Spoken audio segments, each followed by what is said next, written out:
Olá, hoje iremos falar então sobre o material que habitualmente se utiliza no desenho técnico, mas sobretudo sobre como utilizar esse material, a forma que eu considero que seja mais correta para a utilização desse material, de tal modo a obter um desenho com o rigor necessário. Existem também alguns pontos relativos à manutenção desse equipamento. Esse equipamento deve ser mantido num estado que efetivamente seja sempre o equivalente a novo e por isso existem alguns cuidados. Ok, vamos então começar por especificar qual é que é o material necessário.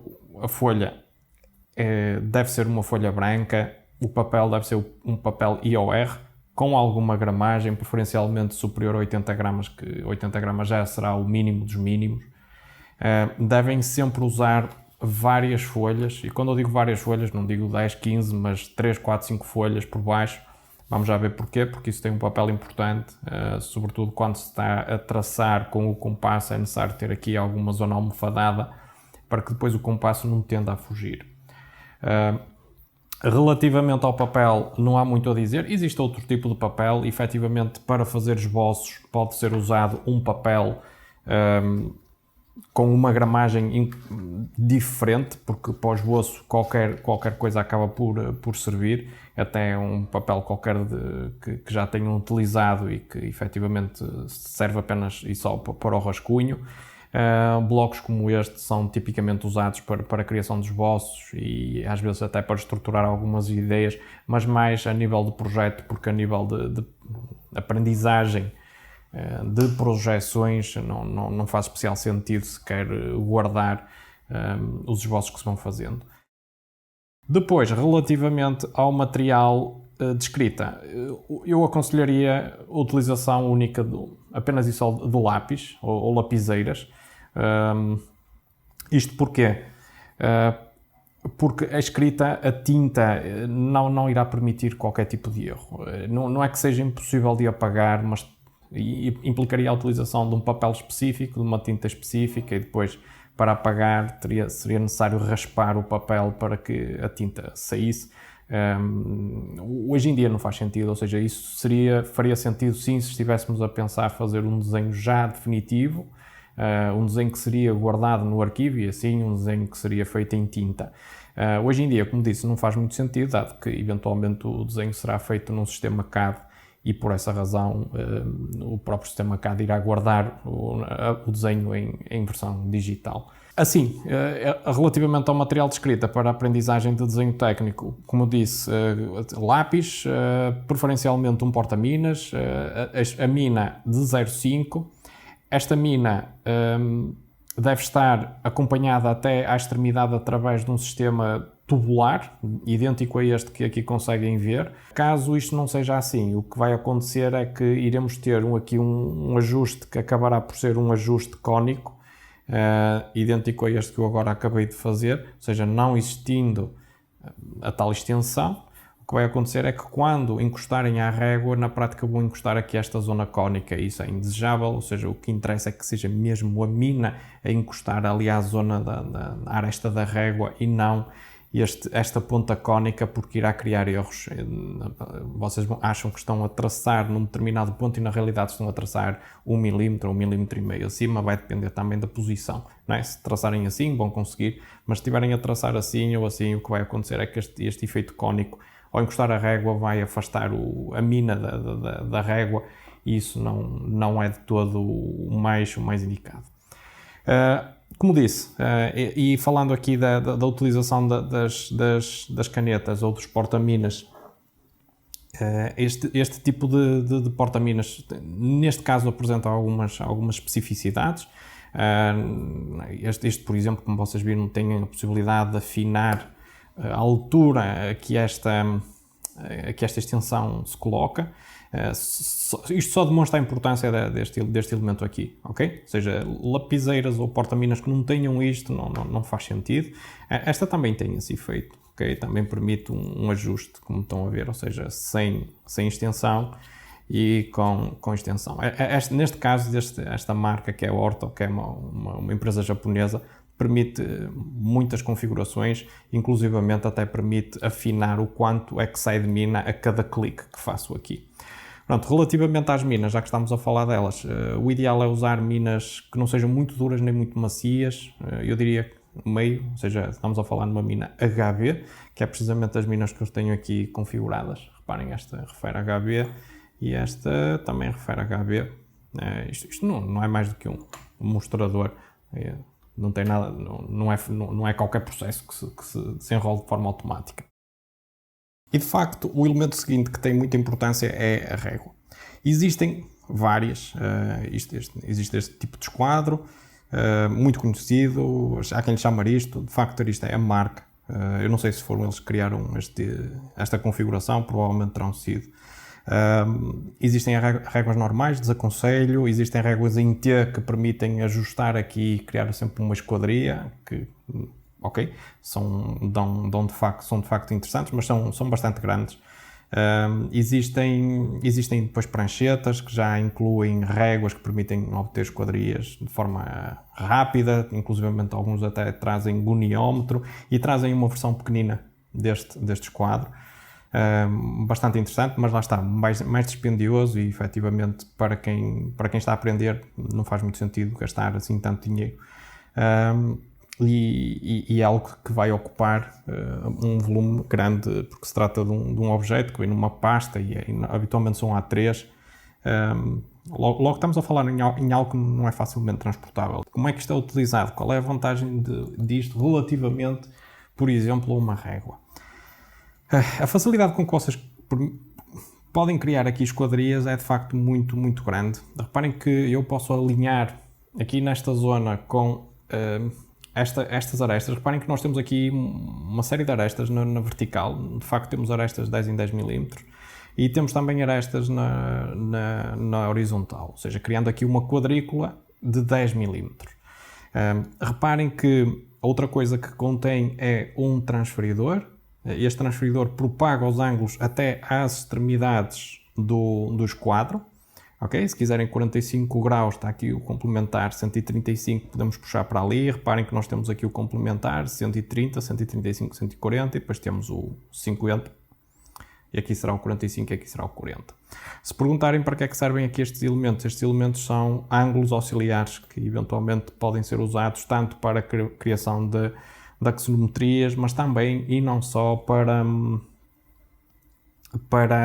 a criação de texto, de fontes em itálico ou não itálico através do esquadro. Ou seja, vocês podem fazer letras, não é que seja rápido nem muito prático, mas é possível fazê-lo. Idealmente seria usado um escantilhão.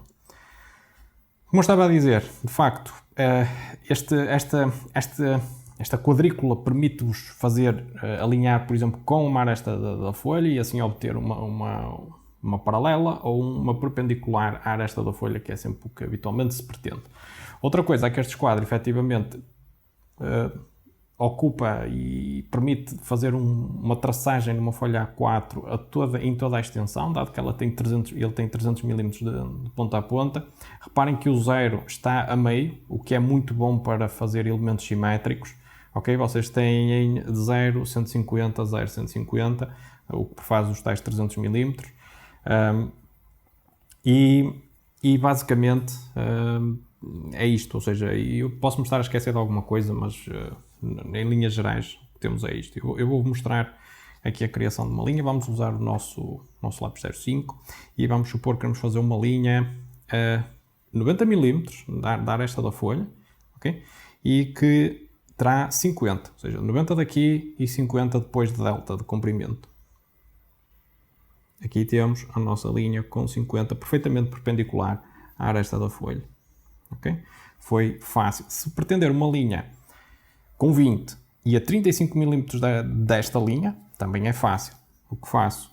Uso aqui estas paralelas e vamos posicionar isto nos 35. Ok?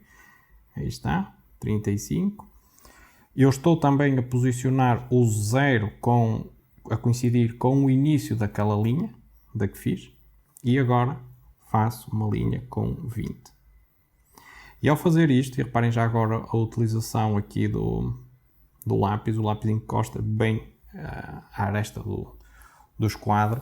O que é que acontece? Nós temos aqui 35 20, sem ter que andar a fazer aqueles típicos pontinhos que habitualmente as pessoas fazem quando estão a fazer este tipo de construção. Ok, quero 35, vou marcar ali um pontinho e depois vou marcar aqui outro. Não, é muito mais rápido fazer isto, como também é rápido tirar um ângulo aqui a 45 graus desta linha e com o início ou seja, o início desta linha coincidente com o início da outra linha. Ok? Está a 45 graus, não custou nada. Efetivamente, este instrumento permite poupar bastante tempo, é muito prático e eu gosto bastante de utilizar.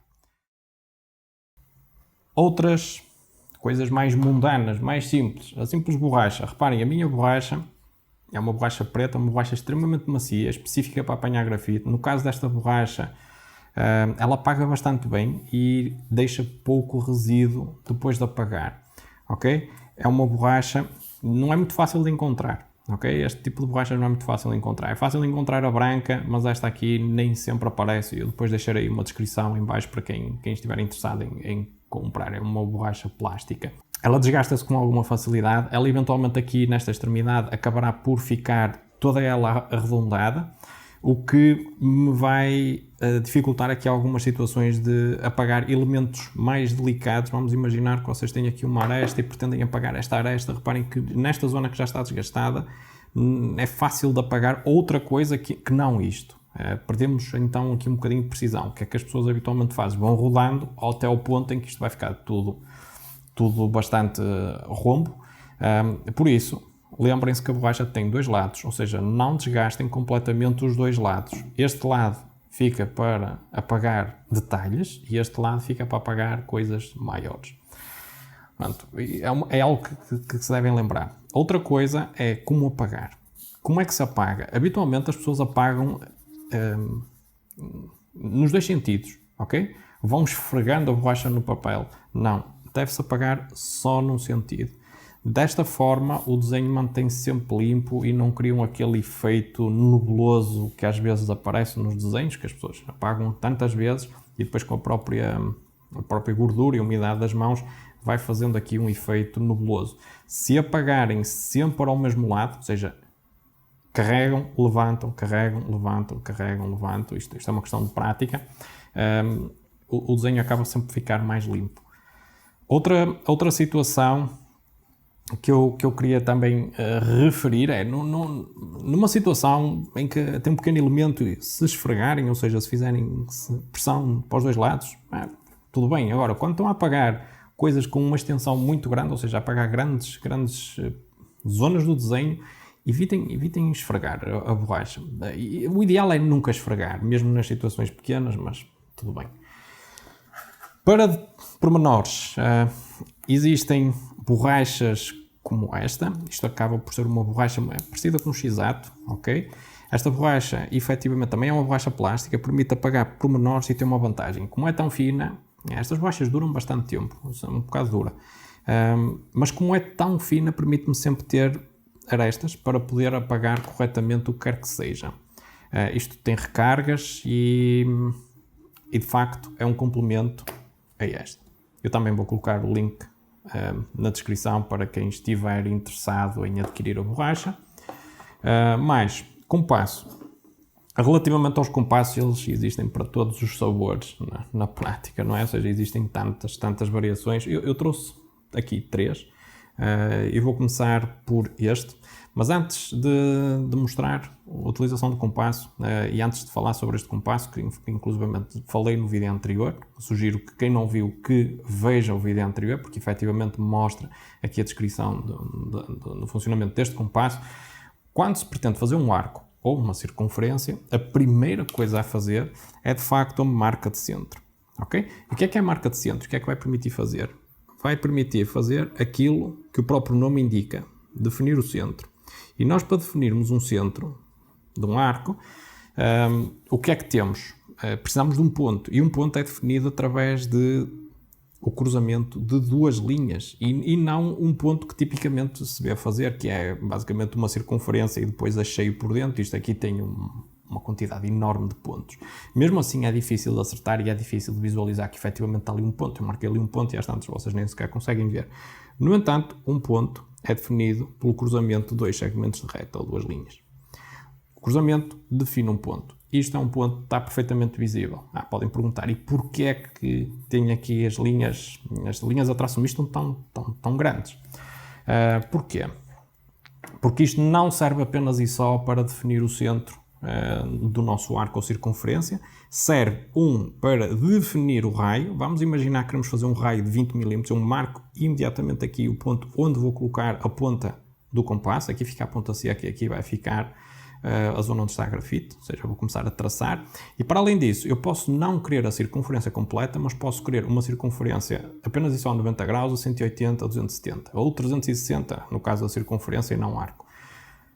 Neste caso, tendo aqui estas guias, eu tenho muita facilidade em saber que vou começar aqui e vou acabar ali. Ao passo que se não tivesse estas guias, que é tipicamente o que se vê fazer é não fazer isto, fazer a circunferência e depois colocar isto. Não faz sentido nenhum. Isto é a construção inicial para traçar um arco ou uma circunferência. Primeiro faz-se isto e depois é que se pega no compasso. E então, exemplificando, o que é que temos aqui? Sabemos que efetivamente podemos colocar e devemos colocar o centro do compasso ali. Abrimos até tocar na linha que estava ali, ok? E depois sabemos que vamos iniciar a nossa traçagem aqui e que podemos terminar, por exemplo, ali. Reparem, se eu não tivesse esta linha aqui em cima, eu jamais saberia que tinha que terminar naquele ponto exato. O que iria acontecer é que ele ia ficar aquém ou além desta linha. E como resultado, depois isto em termos de representação de uma peça pode dar indicações erradas sobre a forma real da peça. Lembrem-se que não se trata de desenho artístico, mas sim de desenho geométrico, e o desenho geométrico não permite segundas interpretações. Este compasso é de facto um compasso, como já referi, bastante rígido, e aconselho vivamente um compasso idêntico a este, ou igual a este, com este sistema de afinação. Depois temos compassos muito específicos. Neste caso, repararam que eu fiz um raio de 20, foi bastante simples. Agora imaginemos que eu tenho aqui para executar um raio de 1 milímetro. Este é para esquecer. Como é que eu aqui consegui fazer um raio de 1 milímetro? Tinha um escantilhão de raios, e isso permitir-me efetivamente alinhar aqui o escantilhão de raios e fazer um raio. Eu mostro já, eu por acaso não tenho um escantilhão de raios, mas tenho de elipses. Ou então, temos um compasso deste género, tipo uma bailarina, que basicamente o que vocês fazem é colocam o compasso, a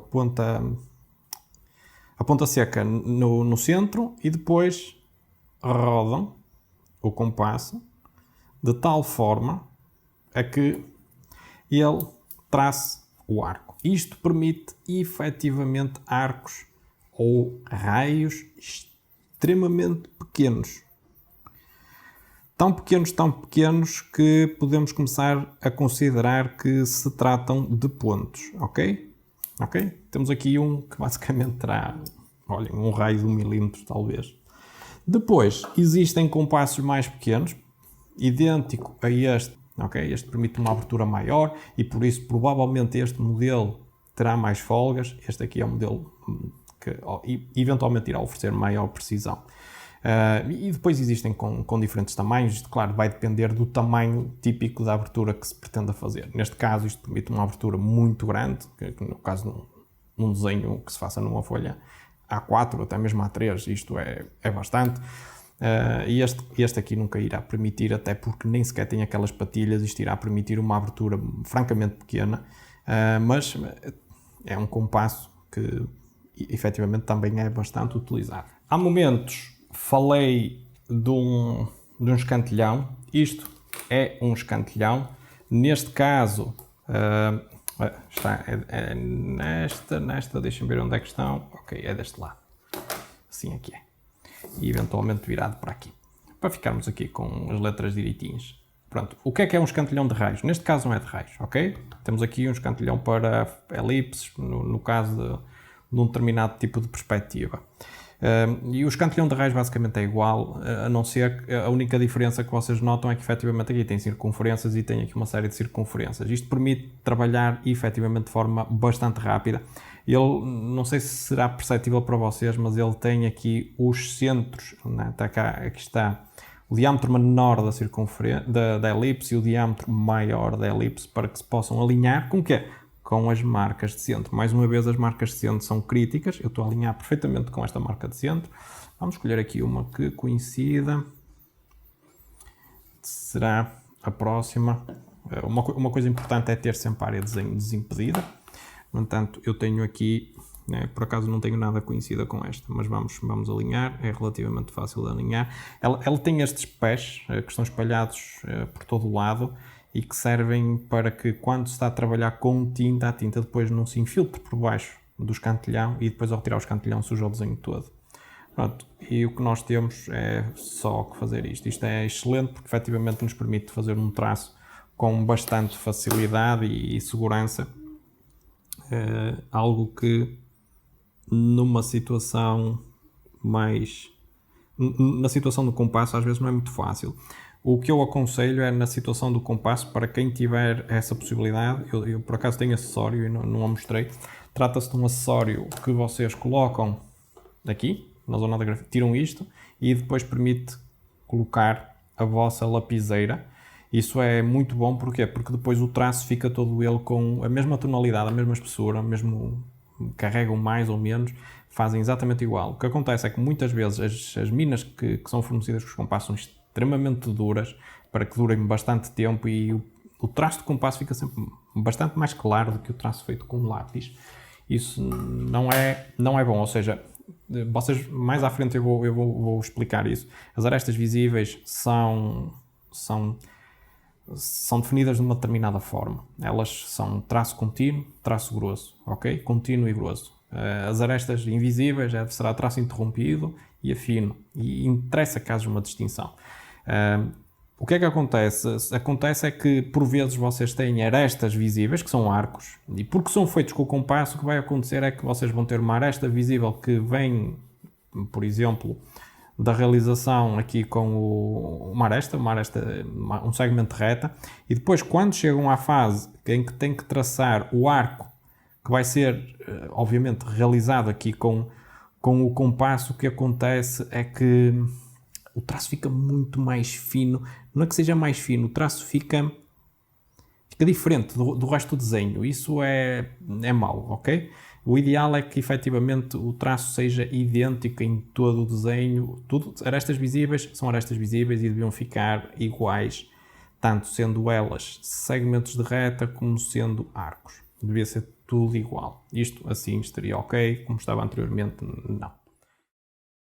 Outro elemento indispensável para a realização do desenho é, efetivamente, ter manual técnico. Vocês sem manual técnico vão ter imensa dificuldade em fazer desenho. Porquê? Porque aqui vocês têm as normas, ninguém decora as normas todas, tem dimensões de elementos normalizados, e temos aqui tudo que eventualmente possa ser necessário para a criação de um desenho. Tudo também não. Reparem, este manual que aqui está, que é um dos meus manuais preferidos, de facto tem muita coisa, mas muito de tudo. Agora, tem alguma coisa de desenho. Não muita, mas tem o essencial e muito bem explicado e muito bem estruturado. Ao passo que depois temos outros manuais, exclusivamente, por exemplo este, exclusivamente de desenho, em que, reparem, já se trata de um manual com algumas páginas, e em que praticamente todo ele é desenho de início a fim, ok? É tudo desenho. Claro que tem aqui uma componente de elementos normalizados, mas é desenho, ok? É exclusivamente desenho. Aqui temos outro exemplo, bem conhecido do público português. Este livro já está bastante gasto. É o livro que habitualmente é adotado a nível do ensino técnico cá em Portugal, e também ele é um livro exclusivamente de desenho. Trata-se de um livro idêntico a este, mas este em português e este por acaso está em francês. Coisas diferentes, um muito mais avançado do que o anterior, mas são ambos livros de desenho. Isto para dizer o quê? Faz parte do material do estudante de desenho ter consigo sempre as normas para esclarecer qualquer dúvida que eventualmente possa surgir, porque elas estão sempre a surgir. Mesmo para quem já tem alguma prática, a consulta do manual, claro que faz todo sentido. Por exemplo, estou a desenhar uma caixa para um parafuso CHC, ok? E já ia para um M8. Eu quero saber qual é que será a profundidade da caixa.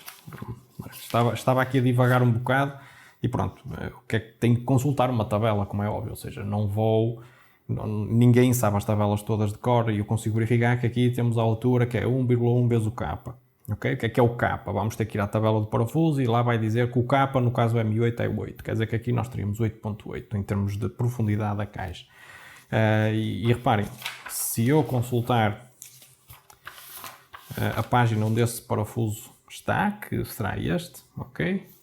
Estamos aqui no parafuso de cabeça cilíndrica ou hexagonal, parafuso CHC, e consigo ver que o K é igual a D.